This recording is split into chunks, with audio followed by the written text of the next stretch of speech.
Olá, muito boa tarde, boa terça-feira, são 15h30, vamos abrir as portas de mais um consultório. Hoje falamos sobre dor, vamos tentar perceber opções ao nível de tratamentos minimamente invasivos no que diz respeito à dor crónica. Vamos também ter a oportunidade de falar sobre vitamina K ao nível da nutrição. Vai, portanto, poder tirar as suas dúvidas com a doutora Alina Fernandes na terceira parte do consultório.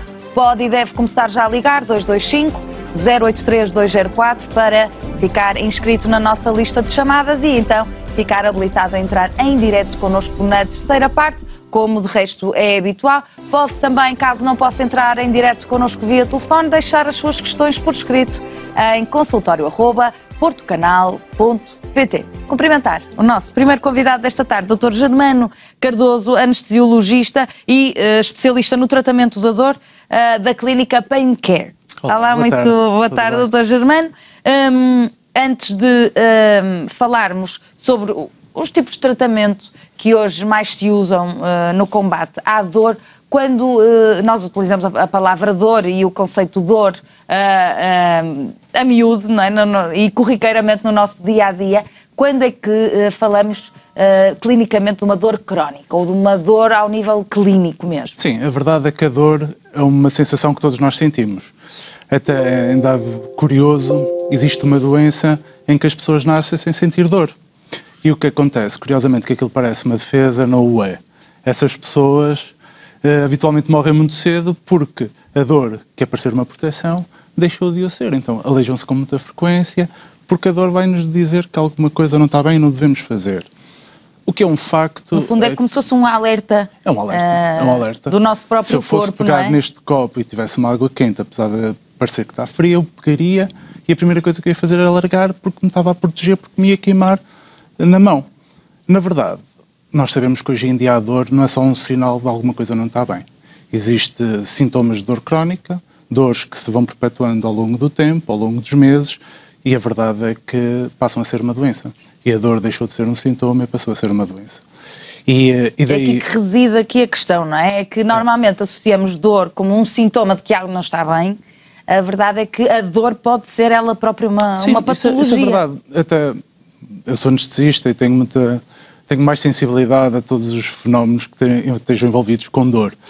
Mas a verdade é que muitos colegas meus continuam a ver muito a dor como um sintoma e eu, na minha prática clínica, aquilo que verifico é que muitas vezes temos doentes que ao longo dos anos tiveram sintomas de dores crónicas e que só muito tardiamente é que aparecem no consultório para serem observados por alguém com essa competência. E depois imagino que há aqui uma característica deste tipo de patologia que é também ao ponto a que cada pessoa reage, ou seja, a dor não é igual para todos nós e não. O nível de dor, muitas pessoas aguentam mais, outras pessoas aguentam menos, portanto há aqui um caráter subjetivo em tudo isto. Muito subjetivo. Até a própria definição de dor vai depender muito da percepção de cada um. E a verdade é que, até sendo um pouco mais extremista, há pessoas que têm prazer na dor. E, portanto, isso não é algo negativo para elas, apesar de, para as outras pessoas, eventos muito menos dolorosos acabam por ser percebidos de uma forma bastante exagerada. Existem várias doenças em que isso acontece, em que a sensibilidade está aumentada. Um exemplo de se calhar agora muito falado será fibromialgias e patologias até relacionadas com músculos, com articulações. Nós vemos muitas pessoas com situações articulares muito graves e que continuam a fazer a sua vida relativamente normal e há pessoas que não conseguem tolerar outro tipo de alterações muito menos sensíveis. Portanto, há aqui este caráter subjetivo. Sim. Agora, quando é que podemos então classificar a dor como crónica? Há algum hiato de tempo, um espaço de tempo que permita classificá-la assim? Assim, dor crónica implica sempre uma definição. E a definição mais consensual será 3 meses após um evento que seja doloroso e que seja prolongado nesse tempo. Tem que haver uma certa consistência, claro, daquela dor. Agora, nós sabemos que há situações em que classicamente é uma dor aguda, aconteceu precocemente, mas que se vai perpetuar. Se calhar o exemplo mais concreto será uma amputação. Uma amputação, temos uma dor imediata, é conhecida a dor fantasma, que pode acontecer logo no próprio momento em que há essa amputação, e é verdade, nós sabemos que é uma situação clínica em que, muito provavelmente, essa pessoa vai sentir dor durante a vida toda. E, portanto, nós aí não devemos pensar como uma dor crónica, mas, ou melhor, uma dor aguda, mas devemos pensar como uma dor crónica, porque vai se perpetuar seguramente. Portanto, há aqui uma diferença total entre uma dor aguda e momentânea, uma dor normal e uma dor crónica. Sim, não é? Portanto, efetivamente aqui... é isso. É claro que nós também é importante definirmos, se calhar, outros componentes de dor, e se calhar o falar de uma dor física, como, que é, por exemplo, uma dor de um corte, uma dor de uma fratura, que é uma dor nociceptiva, devemos falar também de uma dor neuropática que está provocada por lesão dos nervos direta, ou até uma dor visceral, quando falamos de órgãos abdominais internos. E, portanto, cada uma dessas dores tem as suas características, tem a sua forma de atuação e devem ter tratamentos mais dirigidos. Diferentes, não é? E os analgésicos normais nem sempre funcionam com todos os tipos de dor. É um facto. Portanto, há aqui... Depois este também é a especialidade da anestesia, não é? Sim, da anestesia e não só. Hoje em dia, colegas que trabalham a dor não são só anestesistas. A verdade é que a anestesia é a ciência médica que trata a dor e provoca a analgesia, o próprio nome indica. Sim, já tivemos aqui também, nomeadamente, médicos de família a falar sobre que se especializaram em dor crónica. Sim. Porque pode ser, porque a dor aqui tem, sim, não é? Sim. Tem o pano para mangas, portanto as especialidades podem estar todas envolvidas. Podem estar todas envolvidas e devem estar envolvidas. E devem, não é? E devem estar, porque há situações clínicas que há colegas que estão mais sensibilizados que outros. Agora, porquê é que há dores que não se resolvem com analgésicos habituais? Exatamente por isso que dizia? Sim. A verdade é que há situações que provocam dor que estão continuamente a ser perpetuadas. E há uma coisa que acho que é importante eu falar, que é o fenómeno de dor crónica, ou seja, nós quando temos com uma dor que está persistentemente a atuar, vai provocar alterações no nosso organismo. E nós só sentimos dor porque temos sistema nervoso. E essas dores contínuas fazem com que o sistema nervoso se vá alterando, vá funcionando de forma um pouco diferente e, ao contrário do que seria normal, que era ele regular-se, não se regula. E, portanto, ele está continuamente a dar informações ao nosso cérebro, que é aquilo que é o nosso órgão que nos faz ter a percepção, que alguma coisa não está mal, podendo não ser algo não tão grave como aquela informação que nos chega ao nosso cérebro. E a verdade é que nem sempre as medicações que nós estamos a fazer vão atuar a esse nível e vão atuar na situação que está a perpetuar, assim como alterações anatómicas, o que quer dizer é que há alterações nos órgãos do nosso corpo que estão também a fazer com que a dor esteja continuada. E, portanto, pode vir a ser necessário fazermos algum tipo de intervenção local para fazer essa correção. Portanto, deduzo que, e traduzindo um bocadinho aquilo que está a dizer, é que os medicamentos que normalmente atuam ao nível do nosso cérebro, muitas vezes não é contraproducente para o organismo. Portanto, se atuarmos ao nível local, com anestesia local, já vamos ter aí uma melhoria e o processamento, vamos dizer assim, cerebral, já não tem que passar por isso. É isso mesmo. Ou seja, nós aqui o que é que temos?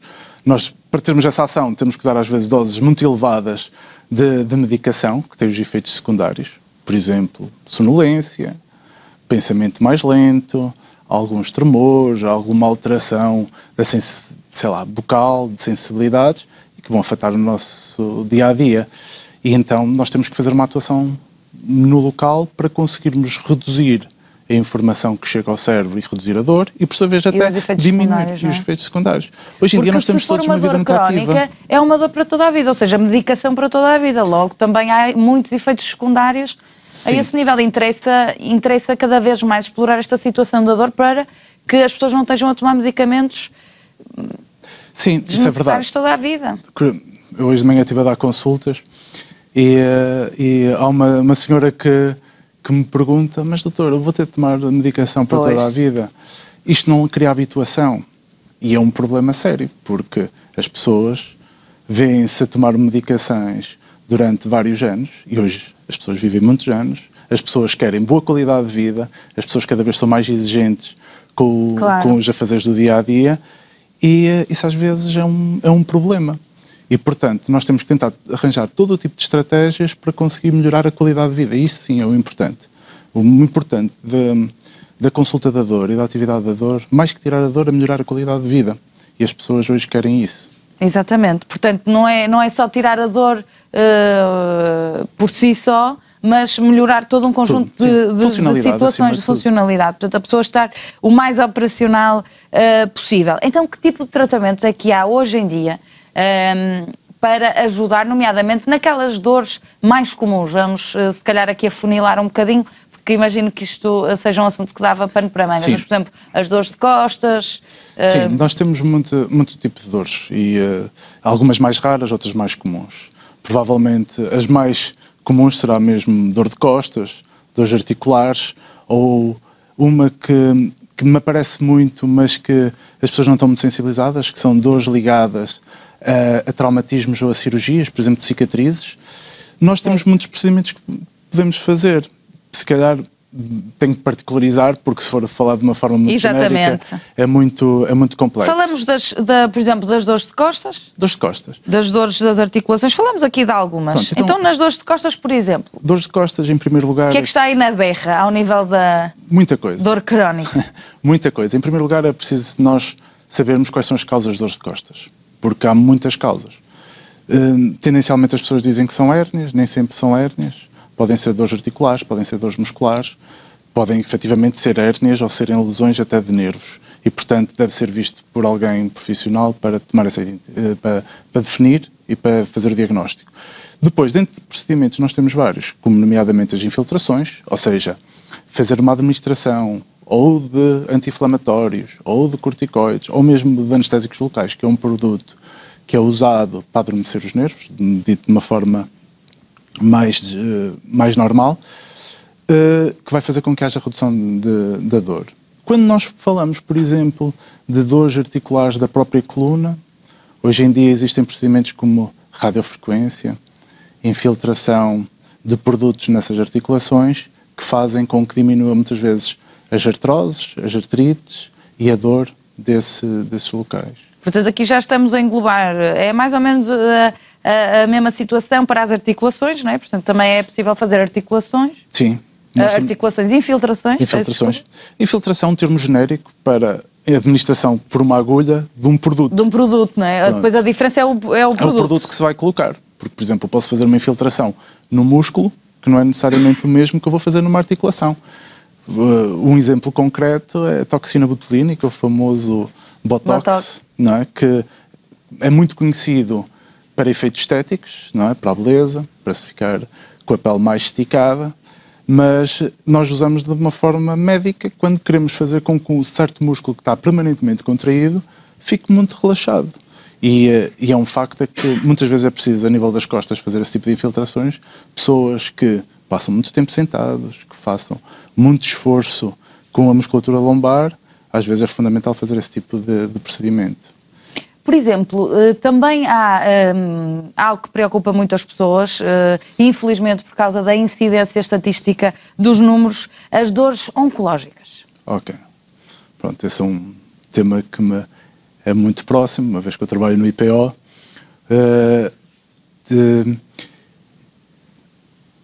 No caso da dor oncológica, nós temos sempre que pensar em 3 fatores importantes. Um primeiro fator é que tudo que seja à volta de cancro tem um peso psicológico muito importante. A verdade é que as pessoas, quando têm cancro, estão muito sensíveis, e bem, porque é uma doença importante, e quando surgem dores associadas a uma doença, pensam muitas vezes que pode ser ou o problema de base a agravar, ou estão a aparecer doença noutro local, e muitas vezes não pensam que às vezes são consequências do tratamento, ou até pode ser um evento à parte, não é? Eu posso estar com um cancro de uma mama e ter dores de costas, porque afinal tenho muito trabalho a fazer em casa, tenho que continuar a limpar a casa, tenho que continuar a tratar dos meus filhos, não é? No caso das senhoras que têm cancro da mama. Portanto, nós quando temos cancro da mama temos que pensar sempre que a dor pode ser ligada ao próprio tratamento. Mas há sempre muita ansiedade nisso, não é? Qualquer coisa qualquer sintoma, qualquer dor tem outra conotação que não apenas uma dor reumática, uma dor articular, Sim, não é? é uma... Quando está associada a essa à patologia oncológica, não é? Há esse peso. Sim. Mas há formas então específicas hoje em dia de ajudar nas dores relativamente aos tratamentos, ou seja... Sim. Nós hoje em dia, nós temos sempre que fazer o diagnóstico, tal como eu já disse anteriormente. Isso é o fundamental. A medicação para a dor é importante e nós vamos ter sempre de a fazer. Contudo, quando há lesões de alguns órgãos, nós podemos ter de fazer, lá está, algumas técnicas invasivas para conseguir controlar. Radiofrequências, pode ser às vezes feito laser, infiltrações locais, até fazer uma coisa que parece estranho para a maior parte das pessoas, que é injetar álcool junto de certos nervos para fazer com que esses nervos fiquem destruídos e deixem de sentir dores. E a verdade é que hoje em dia a dor oncológica é um problema sério, porque cada vez há mais doenças oncológicas, mas nós também temos mais armas para conseguir tratar. E também como alguns tipos de cancro se conseguem fazer em caráter, a terapia passa por estar vigilante apenas e contornar ali, e ir tratando e controlar ali os sintomas, também imagino que cada vez mais haja esta necessidade, não é? De estarem cada vez mais ao nível para dar resposta às dores de quem está a sofrer este tipo de doença. Sim. Não é? Hoje em dia, muitas neoplasias, muitas doenças oncológicas são crónicas, ou seja, deixou de ter aquele fatalismo. Contudo, o facto de haver um prolongamento de vida faz com que haja maior probabilidade de haver algum evento doloroso. Exatamente. E, portanto, nós temos que estar atentos. Eu vou aproveitar essa deixa também para dizer algo mais, que é, tenho aqui a oportunidade de desmistificar um pouco a questão da morfina. Sim, porque a morfina é algo que está muito associada a fim de vida. Quando um doente está a fazer... Até uma grávida pode fazer. É? É verdade, a morfina é um medicamento tão eficaz para o controle da dor, está longe de ser o medicamento para dar para as pessoas se apagarem.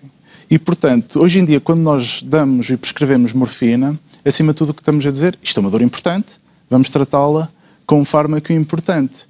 E, portanto, quero aproveitar... Tem sentido muito que ainda há mitos à volta da morfina. Há muitos mitos à volta da morfina. Felizmente, também, nós temos outros fármacos que também nos ajudam. Então, nós podemos, muitas vezes, ajudar essas pessoas que ainda não ganharam a confiança com medicamentos como a morfina, para podermos dar outros, ou até mesmo fazer algumas técnicas, como falei anteriormente. Agora, por exemplo, as bombas infusoras utilizam-se quando? Ok. Isso estamos a falar de uma situação que é fim de linha, são as situações muito graves. E existem dois procedimentos que são fim de linha. Um é as bombas infusoras, outras são os neuroestimuladores modulares. Podemos dizer que é um tratamento invasivo este? Isso é um tratamento invasivo. Falando das bombas, as bombas não é mais que colocar um catéter, um tubinho junto dos nervos, e aí nós, com uma bomba que se coloca, uma bomba que não é uma bomba explosiva, não é? É uma máquina onde se coloca um produto dentro, fica continuamente a dar uma perfusão perto da medula, das raízes, e podemos usar doses muito mais baixas de medicamento, como por exemplo a morfina, para controlar as dores. Nós aí conseguimos dar 1000 vezes menos a quantidade de morfina que daríamos se fosse dada pela boca. O que é uma quantidade... só se passa a esse nível de tratamento quando é mesmo necessário? Quando são pessoas que já fazem doses muito elevadas... Para reduzir essa medicação, é isso? Sim. No caso das bombas difusoras, também existem outras pessoas que podem necessitar, que são pessoas que tenham tido traumas medulares, que sejam muito espásticos, e espásticos é os músculos muito presos, e que nós colocamos um produto que se chama baclofeno, que faz com que os músculos fiquem menos espásticos e melhora muito a qualidade de vida dessas pessoas. E depois temos neuroestimuladores modulares. Neuroestimuladores modulares é um produto também invasivo, consiste em colocar um elétrodo junto da medula, coloca-se no local onde as informações da dor vão da periferia para o cérebro, e conseguimos fazer com que a informação da dor que chega ao cérebro diminua. E, portanto, coloca-se a nível da barriga um gerador muito semelhante ao pacemaker, às pilhas do coração, e que está continuamente a dar uma informação, e então a informação da dor que chega ao cérebro é substituída por um tipo de sensação muito mais agradável, mais parecido com um formigueiro ou com um adormecimento. Mas isso também é uma situação que nós fazemos no fim, porque são procedimentos invasivos e nós cada vez mais queremos fazer coisas minimamente invasivas para tornar as pessoas mais autónomas e também é mais dispendioso e isso também é um fator importante. Em relação às terapias de ozono, são utilizadas, imagino que em mais do que uma situação, não é? Sim, é assim.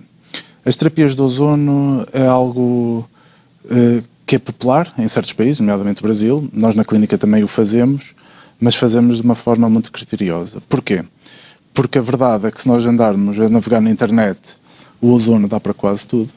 E o que é um facto é que a evidência mostra que há situações em que efetivamente é eficaz, outras menos eficazes. E aquelas que nós gostamos é aquelas que são verdadeiramente eficazes. Exatamente. Pronto, para não andarem a perder tempo. Sim, tempo, dinheiro, paciência. E uma coisa fundamental que é, estamos a alterar as expectativas das pessoas que nos procuram. Nós queremos ajudar, não queremos que as pessoas sejam prejudicadas. O funcionamento do ozono, principalmente, acaba por ser reduzir a inflamação do local. Aquilo é um gás, nós conhecemos todo o ozono por causa do buraco do ozono, mas o que nós sabemos é que tem uma quantidade grande de oxigênio e esse oxigênio faz com que haja ali alterações onde se coloca, onde haja alterações da parte inflamatória. Então, a nível dos discos intervertebrais, a nível das articulações... Mesmo ao nível dos desportos, não é? É utilizado muitas vezes, não é? É muito usado porque pode acelerar a recuperação. Pronto. Acima de tudo, e onde nós usamos, é a nível das articulações e a nível dos discos e a nível de estruturas que possam estar inflamadas. E a verdade é que o efeito acaba por ser positivo.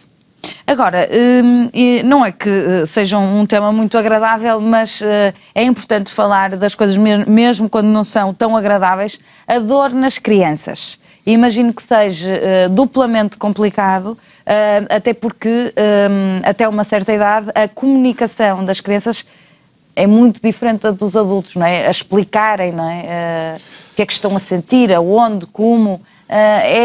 Deve ser um desafio muito grande tratar dor em crianças. É um desafio, mas felizmente é uma utilidade muito grande. As crianças são para brincar, não é para estarem a sofrer, mas a verdade é que há condições onde elas têm dor e nós não estamos habituados a ver as crianças dessa forma. Quando se fala em dor em criança, temos que pensar que há os bebés, há as crianças mais pequenas, há os adolescentes que são os rebeldes e então muitas vezes nós temos que perceber efetivamente qual é a dor. Não é infrequente quem tem crianças em infantários que eles dizem que dói a barriga porque não querem ir ao infantário e às vezes até têm diarreia e portanto nós temos que tentar perceber o que é efetivamente grave do que é que não é grave e ali passa por não ser... Portanto tem que haver um bom diagnóstico, não é? Mas também há terapias direcionadas para os mais pequenos. Imagino que haja algumas das que falou que não se pode fazer. Faz mais sentido às vezes fazer-se. Porquê? Porque a nível de criança, e principalmente a menos de 12 anos, há poucos medicamentos que estejam indicados para as crianças. Há poucos estudos. Se vamos usar certo tipo de medicamentos, eles não são aprovados, então tem o seu risco. Então, muitas vezes, nós, quando temos a certeza que alguma técnica invasiva possa ser necessário, fazemos. Mas não vamos fazer isso com a criança acordada. Muitas vezes temos nessas alturas de os sedar, de os adormecer, e aí a colaboração muitas vezes dos pais, de outros colegas, é fundamental. Agora, quando estávamos a falar há bocadinho que as crianças às vezes têm dificuldade em dizer, a verdade é que têm, mas nós, olhando para elas, e os pais, então, são fundamentais para nos darem dicas. Porque são as pessoas que mais convivem, não é? E que mais os conhecem. E podemos ajudar de forma muito importante. Muito bem, portanto também há alternativas, não é? Há muitas alternativas. O sofrimento tem que deixar de ser cultural até e tem que ser ajudado, não é? Porque às vezes as pessoas habituam-se a viver em dor e depois só quando conhecem outra realidade é que nós que em acordam Portugal para temos um mundo muitas novo. expressões, não é? O que arde cura, não é? Um homem foi feito para sofrer, Exato. não é? Exato. O homem não chora. Exatamente. É cultural nós tentarmos aguentar a dor, mas a verdade é que hoje em dia não é preciso. Infelizmente nós não conseguimos tirar todas as dores. Há dores que vão continuar, o que nós queremos é diminuí-las. E aquilo que nós queremos é mesmo uma qualidade de vida. Eu dou o exemplo Até porque as pessoas precisam de estar profissionalmente ativas também, o melhor possível. Isto é bom para as pessoas, para a sociedade e, no limite, até para a nossa economia, não é? Já não faz sentido. Nós temos de ter a noção que cerca de 35% da população portuguesa adulta sofre de dor crónica. Nós estamos a falar de muitos milhões a nível nacional e a nível internacional nem se fala. Portanto, isto é um problema público. A quantidade de dinheiro que a gasta em analgésicos é importante. E, portanto, nós temos que tentar otimizar. E aí cabe-nos a nós. Personalizar os tratamentos, etc. Recordar que o Dr. Germano Cardoso é então especialista no tratamento da dor na clínica Pain Care. Agradecemos a presença do Dr. Germano aqui no consultório. É sempre um gosto. Nós seguimos para intervalo, a seguir falamos sobre nutrição.